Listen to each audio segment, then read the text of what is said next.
What's poppin', y'all? UFC 311 is in the books, and yo, this event, the first event of 2025, hey yo, it had a bunch of drama. I'm talking about injury replacements.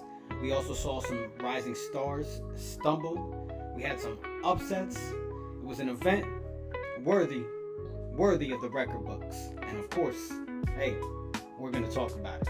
It's your boy Lou Too Sick. Y'all know what to do. Keep those hands up.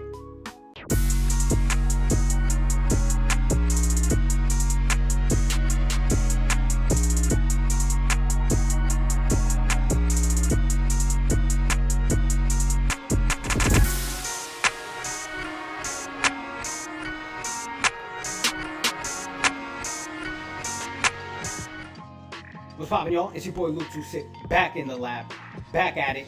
Coming off a crazy, wild holiday weekend. I mean, we got some bad weather all over the country. I hope everybody is good. We're also coming off UFC 311. We're, of course, going to talk about that. But first, make sure you click a like on the video, get it popping in the algorithm. We're trying to create a little community here, y'all.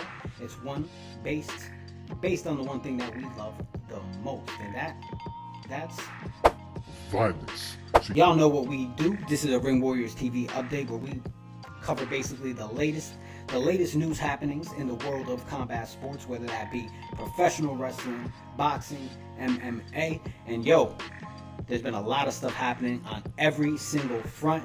And yo, to be honest, it's kind of hard getting all these videos out, all the ones that I want to do, all the updates I want to do happening in the world of combat sports, and then to continue our biography videos, our list of videos. But hey, I'm just whining. It don't matter. It's all about working, and that's what we doing, y'all. So let's get into a UFC 311, the first big event of 2025 for the UFC. And here are my 5 takeaways. Alright, y'all, getting right to it. Our first takeaway from UFC 311, and that's our boy Payton Talbott. Hey, we're fans, but what we learned on Saturday, our man isn't there yet. Yeah, Talbott entered UFC 311 with some considerable hype as a rising prospect at Bantamweight. But on Saturday, we saw him face off against a tough challenge against Raoni Barcelos, and the dude got beat, and got beat good. Yeah, the judges would rule it unanimously, and that's because Barcelos would expose some holes in Talbott's game, and the whole world would see it. Perhaps some more experience against high-caliber opponents is needed, but he's not there yet. Still, the potential is there for Payton. Talbott is a great personality, and he can strike his heart out. He just needs a few more tools to become a contender. Next, let's talk about Kevin Holland. His performance at UFC 311? Well, it was disappointing, to say the least. He faced Reinier de Ridder in a match that I actually thought he'd come out and surprise everyone. Instead, Holland got tapped out in the first round and barely put up any fight as he got taken down quicker than he did in the Jamahal fight, and he got submitted quicker. And it caps off a bad week for Holland. I mean, my man went onto the Jackson podcast, and the dude really made a fool out of himself. So, really, this dude is riding a wave of bad momentum right now. Once considered a promising and entertaining fighter, Holland now appears to lack direction in his career. His willingness to take fights on short notice have been both a strength and a weakness, but it's evident that he needs to reassess his approach. If not, he can see himself out of a job after another loss. Alright, third, fight of the night for me, well, that was Jamahal Hill versus Jiri Prochazka. And just like I said, hey yo, this was an absolute war. Yeah, Jiri would emerge the winner. Still, despite the defeat, Hill showcased his elite striking and toughness throughout the bout. The fight looked like it could have gone either way, with both dudes threatening a stoppage.